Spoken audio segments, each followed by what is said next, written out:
fired up every time I see that intro. No, I like that actually. Welcome to the Kinetic Innovators Podcast. I'm your host, C.W. Hall, Charlie Whiskey, with you today. And I'm really pleased to be joined in the studio today by Todd Dunn of Accuryn, providing some very cool technology to the acute care space that will help them manage and or even ideally avoid patients getting into acute kidney injury. I appreciate you taking some time to talk to us about this, Todd. Oh, thanks. Good to see you, CW. My understanding is before you came to Accuryn not too awful long ago, you spent a good bit of your healthcare career in the healthcare system world overseeing innovation and projects focused on innovation. Talk a little bit about that background and then how that led you to Accuryn. Oh, man. Yeah, great question. So my innovation journey really started when I was at GE Healthcare, and we were doing a project with Intermountain Healthcare in Salt Lake City, building an electronic medical record. And along the way, I heard that Beth Comstock, the chief marketing officer, was doing this innovation thing. And I'd started following Steve Blank and had a friend who led Intuit's innovation group. So I emailed Beth and I said, hey, I'm really interested in this. I'm raising my hand. And Beth said, well, Todd, it's a volunteer position. You got to get permission from your boss, who is the CEO of one of the divisions. I said, it won't be a problem. So I started that. We spun a division out of GE to merge with Microsoft. And the couple C-level people at Intermountain Healthcare approached me and said, hey, why don't you come do that innovation thing for us that you're doing for GE? I said, great, I'd love to do that. What's the job description? And Mark Probst, my buddy, said, I don't know, write your own job description. That's perfect. Oh, it was great because, you know, if you think about this, back in 2012, we were really pretty early in kind of the frenetic energy around healthcare innovation. So I stayed there until late 2019. I had the fortune of joining Atrium Health in February of 2020. Very interesting time to join an organization. I led innovation there. And along the way, we did some fun projects. We did a needle-free blood draw product innovation at Intermountain Healthcare, which you basically draw blood without a needle. We deployed that all across the hospitals, started really focusing on wound care at Intermountain, and then started learning more about the kidney, but specifically CW with dialysis. And at Accuryn did a lot of work around dialysis. And then we thought, wait a minute. We're so focused on the procedure, why don't we zoom out and look at the organ? And we had this practice of spending a lot of time observing the problem in context, whether it's the OR, the intensive care unit. And we learned that kidneys are managed today with a gravity-fed Foley catheter invented in 1933, marketed in 36, and they use a serum creatinine test, which was never intended to be a kidney marker. And when you realize a vital organ's managed today with 90-year-old plus technology, you realize you got to go do something. And CRNA looked at me, she said, just do something to help us know how to manage fluids better, outputs. I said, okay. And because I'd met with hundreds of companies while I was at Intermountain Healthcare, I went back through the list. I remembered Accuryn, reached out to them, said, hey, we want some of your devices to help us do a better job of managing outputs, intra-abdominal pressure. So we became a customer in late 2021. Fast forward, I had the opportunity last March to join as the CEO. That's awesome. It's sort of like that commercial. I like the company so much. I bought the company. I like the company so much. I ended up getting to be the CEO. There's a lot of truth. Talk a little bit about that, because obviously, your CRNA in the OR suite. I know that kidney function during the procedure is always a big deal. I think that flows over obviously into intensive care. Talk about the issue of acute kidney injury. I was kind of impressed when I started looking into the statistics behind it. It happens more than you might think. I'll start at a really high level. It's been such a problem in the country over years that in August of 24, CMS declared it a hospital-acquired harm. I had the fortune of meeting the chief medical officer of CMS, who oversaw that ruling a couple of weeks ago. And he said the data was just alarming. When you look at the patient harm data, it's very alarming. Some data, CW says that it happens over 3 million times a year. That's by the blood test, which means about every 10 seconds. So that's a problem. It's a harm problem because a lot of those patients develop chronic kidney disease for life based on something that happens in the hospital. And then, of course, financially, there's just no arguing the p-value of a longer length of stay or coming back to the hospital or advancing to dialysis is a significant math problem. Yes. And so it just happens way too often. And when you think about it being a vital organ, and some would say that the kidney is the mirror to the patient's health in the ICU, that if you're manually managing it, you probably ought to do something to transform how you're doing that. And so it's just a big problem. And where it really becomes a problem, you mentioned this, in the OR, you're wanting to watch perfusion and you're even wanting to watch intra-abdominal pressure, especially when you're not open. But when you move someone to the intensive care unit, and this is cardiothoracic ICUs, trauma ICUs, transplant ICUs, burn, you really need accurate fluid outputs to know fluid status, because if you build up too many fluids, it's a big problem. If you don't have enough, it's a problem. Right. If you're building up intra-abdominal pressure, it's a problem. And so in those settings where fluid status and pressures are critical, you need a way to digitize the work, because today it's all manual. Like, it is literally all manual. Drucker had this saying. He said, there's nothing more useless than being more efficient at something you shouldn't do at all. And so what we've done is automate that whole process and digitize the function of the kidney, so the doctors and nurses know exact fluid outputs and intra-abdominal pressure so that they can take better care of patients. Just to give a little more meat on that bone, 10 to 20% of general admissions to the hospital develop acute kidney injury. Yeah. As many as or more than 50% of patients in the unit. Obviously, anybody that hits the unit, cabbages, MIs, chronic kidney patients that get there, diabetes, major surgeries, a ton of people. And I thought this was pretty interesting. Roughly 62% of the patients who have an acute kidney injury go back into the hospital within 90 days, and they have a 266% chance of dying within the first 90 days after an AKI. And you mentioned cost. Average cost, $19,200 versus a typical $9,900 stay. And that data is 12 years old. So pretty staggering to take a look at the size of that issue. Now, you mentioned when I was, a surprisingly long time ago, when I was working in the cardiovascular ICU, we were dumping pee out of a barred urine bag. And I guess most of us are still, if you're in the hospital or in subacute facilities, that's how you're doing it still, if you haven't been fortunate enough to find Accuryn. So you mentioned the fact that you were able to not only digitally measure urine output, but get some sensor data that talks a little bit more about intra-abdominal pressure. Talk more about your technology. So I like the way you framed it. If you look at what we use today, it's gravity dependent. And you remember being in that cardio ICU, you get these dependent loops in gravity fed hoses is really what this is. So urine gets stuck. And as a nurse, it's hanging down off the side of the bed. You got to dump it down, and you got to milk the Foley, as we call it. So you're having to manually move it.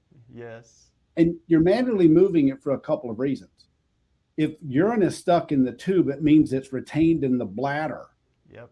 And we know that intraluminal infections can cause CODIs. And so you manipulate this thing, it floods the fluid out of the bladder in the tube, and then you have it in the bag. Well, when did the patient produce it? That's right. You don't know. And then you got to eyeball measuring it hour by hour if you truly want to understand it, instead of every 2, every 4. You have no idea what the moment-to-moment output is, which can change pretty significantly if something's starting to evolve. Yeah. That you make it really, the timing of urine is important. What I find an interesting contrast is we know minute by minute, second by second, the fluids going into the body and the assessment of the vitals of the heart, brain, and lungs. But yet for the kidneys, we say, oh, it's okay at an hour. and it's okay if it's manual. And you're thinking, wait a minute, that doesn't make any sense if it's a vital organ and it's all one hemodynamic system. Yeah. So what we've done very differently than what's done anywhere is we have a patent called active drain line clearance. And by the way, we're 510K cleared. What we do is gently use air with no suction on the bladder, and we sweep the line. We sweep the urine. Anytime we sense it is halted, we sweep it. We sweep it into our cassette, and we use an ultrasonic sensor for measuring it. The second it goes in, we know it.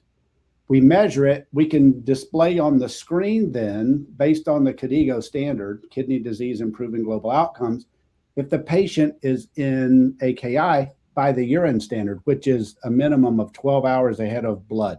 Okay. So you have a half a day to manage a patient. That's a lot. Then we can send it to Epic, Cerner, doesn't matter. So now you have it in the flow sheet so that you have this comprehensive assessment of the patient.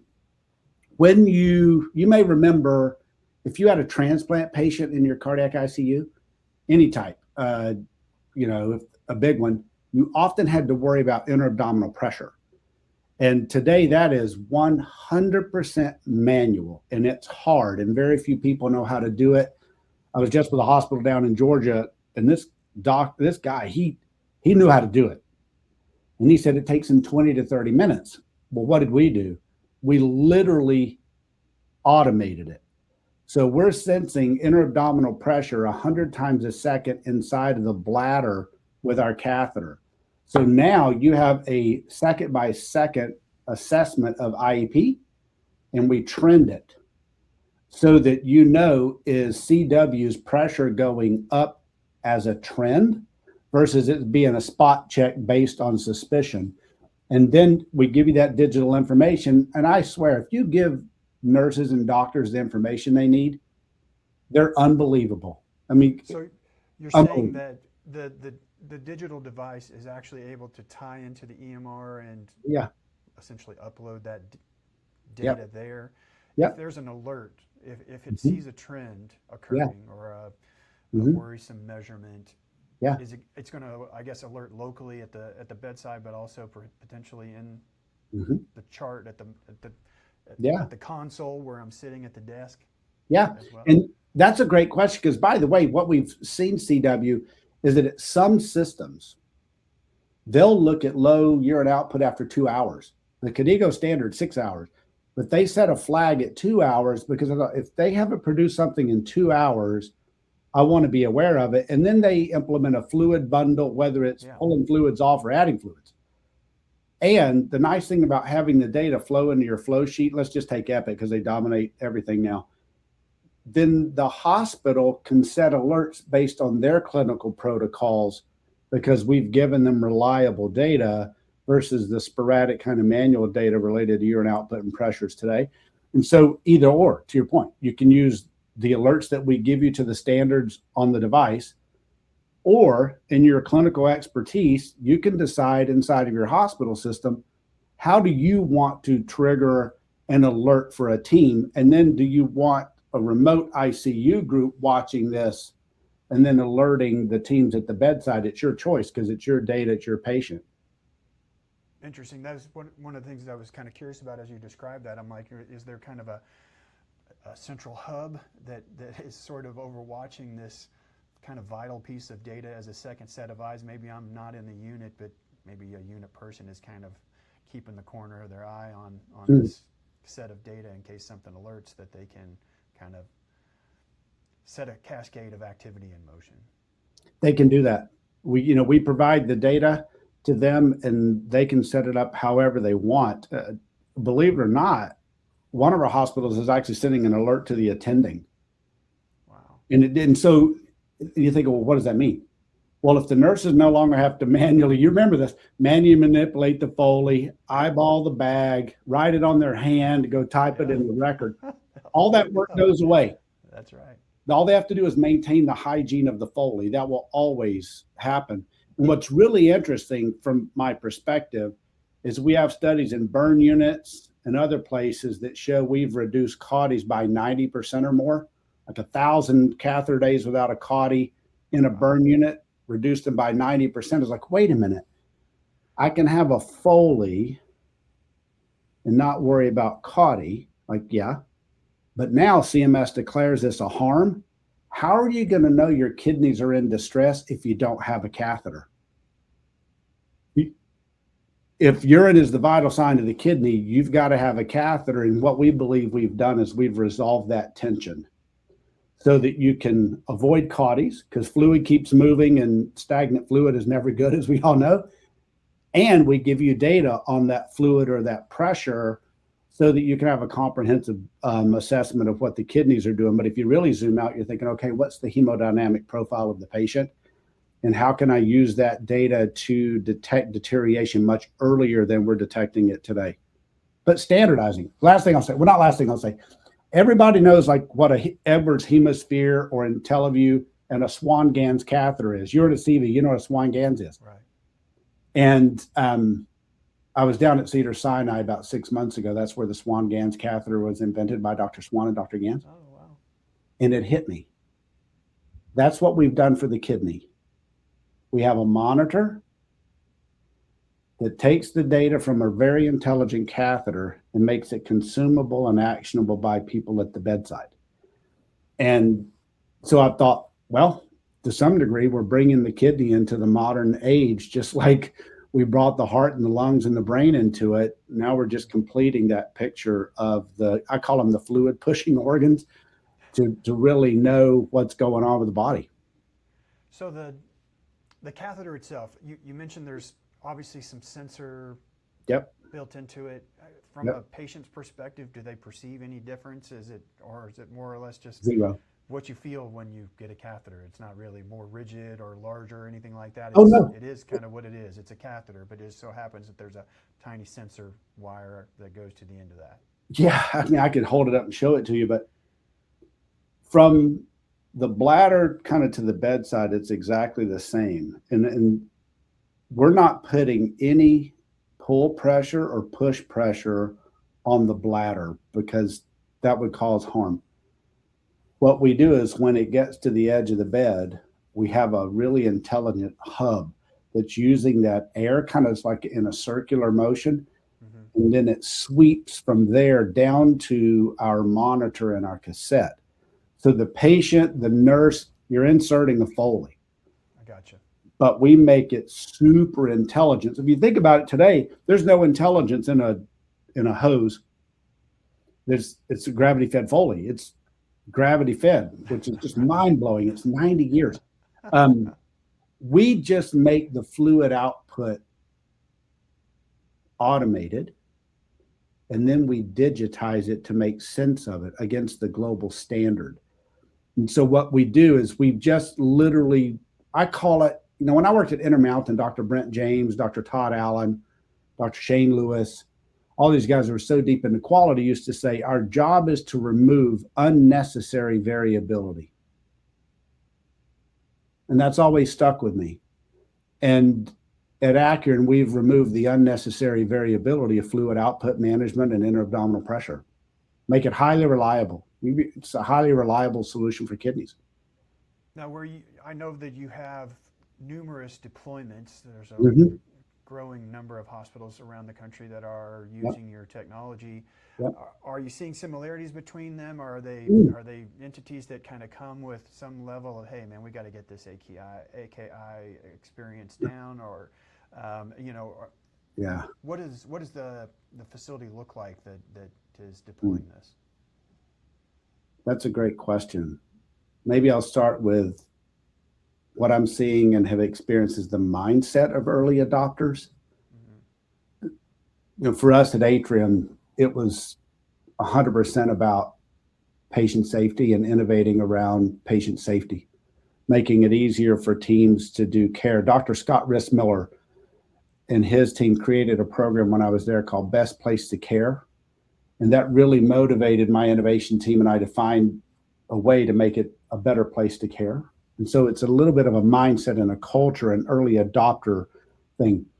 Since CMS has declared it a harm, what I'm starting to see more now is hospital systems are becoming aware that penalties are going to come tied to this, and that there are already penalties tied to it, but they're hidden. Because if you pull your data, there's 6 codes related to this, CW, you'll see, you called it out, your length of stay, your mortality, your readmit rates, all of them are so much worse and directly tied to it. So I'm starting to see more systems become aware of it because CMS declared it a harm. And I mean, you're talking leading systems. Northwestern wrote a paper for us. We have a couple papers out of Cedars-Sinai. We have 2 real good research papers where Wake Forest, Duke, Emory, and the Cleveland Clinic collaborated on them. And so those groups are just leading quality organizations. So those are the patterns that I see, but I think more are coming along now, especially with the nursing crisis. You just got to take work off their plates. True. And I can certainly see where this provides some efficiency, where you can manage centrally, monitor it centrally, catch stuff that's happening. Maybe I'm managing 5 or 6 patients on a surgical floor, post-surgical floor, or med floor. Might be a minute before I get back and check this device. If it's just a typical, barred collection bag, it might be a while before I see you again. So I can see how this would offset it. Are the hospitals that are putting it in place, are they basically going all in? If I have a catheter in my hospital, it's this device, or are they trying to identify higher risk populations and deploy it that way? How are they using it? That's a great question. And it starts with a higher risk population. So we started in the cardiothoracic ICU at Accuryn because you called it out. Cabbages, LVADs, opens, very, very prone to acute kidney injury and severe cases of it. And so it's a little bit of a beachhead there. Trauma, major bowel procedures, as you can imagine, not only is AKI prevalent there, but intra-abdominal pressures that you really have to watch for. And then burn centers. We're in about 10% of the ABA verified burn centers in the country, because fluid management, resuscitation in burn is so difficult, as you know. And then you build up pressures, and their organs already damaged. And if you build up pressure, man, you got a problem. So those are the main ones. Where I think this is going to go, this is just Todd's, as I sit back and think about this a little bit, it's really about accurate fluid status and having a hemodynamic picture of a patient. So where I think this is going to go eventually is you'll be in more medical ICUs, one, to take the work off the nurse's plate, but also I think we're going to find over time that fluid status is far more critical than we've ever thought. And it's the reason maybe we haven't thought that way is when you're used to something for 90 years, CW, it's often hard to see something new until you see something new. Sure. And this is getting a lot more attention because of the CMS ruling, which I think is great for clinical teams and great for patients. Well, I mean, it's fascinating technology. I definitely I thought it was cool when cardiac output came along, and that was right when I was getting started 32 years ago. And I thought that was really fascinating stuff, and I can only imagine being able to pair that kind of data with the other end of the hemodynamic picture, which is, how are the kidneys working? Are we making urine? Is our fluid status okay? And being able to get that live in real time, that's pretty amazing technology. You know where I think this is going to go, CW? I was talking to a friend of mine the other day, really forward-thinking chief medical information officer. And he said, Todd, he's a very practical doctor. He was an ED doc. He said, now imagine now that we kind of complete the data picture of fluids and pressures, imagine us being able to use agentic AI, because now we have reliable output and reliable pressure data in addition to Swan GANs or anything else you're using. He said, imagine us having agentic AI that not only looks at the fluids and the pressures, but the procedures, the histories, the DRGs, all the diagnosis, and is able to use all of that data to detect deterioration even much earlier than urine is indicating that you're under stress. And I thought, wow, okay, AI relies on great data, and we just hope that we're part of that picture to improve care and to relieve the burden off doctors. I mean, my daughter is a fourth year med student, and I watch how hard they work as med students and then as doctors and nurses. Like, okay, if we can be part of a new standard of care for the kidney that then rolls into a new standard of care holistically for a patient that's in a bed, that's pretty cool, actually. Well, before I let you go, anything that we need to get out there before we wrap? Well, you asked me an interesting question. What led me there? And part of it is just my passion for wanting to transform old things, whether it's blood draws or how wounds are assessed, but especially kidneys with a vital organ. But I had this system, and we called it Design for Impact at Accuryn. We called it Design for People at Intermountain. And I actually have a book coming out in November about that. And the reason that I offer it is having a systematic way of thinking about discovering areas that needed to be transformed is that really at the root of how I just say blessed to be in this role. It's not because I was smarter, because, oh, Todd called. No, we just had a system that tried to make, hardworking people seem really intelligent. And so it's more about a systematic way of doing this to transform things than it was about just an epiphany one morning that something's messed up with the kidneys. It's a system of discovery and transformation. And that's kind of what led me there. But this also helped me improve the book. For the people who want to learn a little bit more about Accuryn, where do they go? Oh, just email me. I know that some people think it's crazy, but look, this is such a personal journey. My email is tdunn, TDUNN, at Accuryn, ACCURYN.com. And let's just have a dialogue. I think the biggest thing too is I'll just share a template with systems. So just pull your data. Look at your data first. It'll tell you the enormity of your opportunity, and then we're here to help you solve that problem. And if you haven't done so already, make sure that you follow and subscribe to the podcast, so when we have new kinetic innovators like Todd and his team at Accuryn on the show, you'll be alerted. You can learn about something that might end up helping your organization innovate the way you provide care to patients, to their betterment and to your bottom line as well. It sounds like this has a nice opportunity for organizations that are converting to this technology to be able to do all of the above. So it's a joy to have you on the show today. And when your book comes out, maybe we'll have to have you back and we can talk about the book. That'd be fun, man. Nice to see you, CW. I'm honored you would, you're basically just giving a voice to the kidneys, and I happen to be doing all I can to help. Well, I look forward to having you back, and I appreciate you being here today. And everybody out there, we'll see you next time. All right, man. Good to see you, buddy.